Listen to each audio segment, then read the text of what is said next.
দেউতা ককায়েক ভনীয়েক দুইটাই দেখোন সৰি দে দেউতা কিয় মোক যে আপুনি যে 100 টকাটো যে দিলে যে এতিয়া মই আপোনাৰ পৰা পইচা লোৱাৰ কাৰণে হেনো তাইৰ সন্মান গ'ল কিয় খুচুৰা নাছিল কাৰণে মই তাক টকা 100 দিছো আৰু তোমালোক দুটা মোৰ নিজৰ ল'ৰা ছোৱালী নিচিনা নহয় জানো কোৱাচোন বাৰু হয় কিন্তু কি লাজ পালি এতিয়া নিজে এনি টাইম বাচ্চামি কৰি থাকিবলৈ লাজ নালাগে আপোনালোকৰ বুঢ়াডালে আগতে মোক ঠেংগা দেখাই লৈছে এই প্ৰথমে ঠেংগা দেখাইছিল না নাই তই মোক ইনচাল্টিং হাঁহি কোনে মাৰিছিলে প্ৰথমতে মোলে চাই একদম চুপ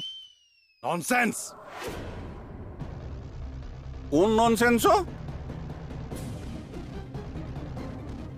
আমাকে কৈছে এই তই ল'ৰা ছোৱালীকেইটাক এনেকৈ গালি পাৰি থাক কিয়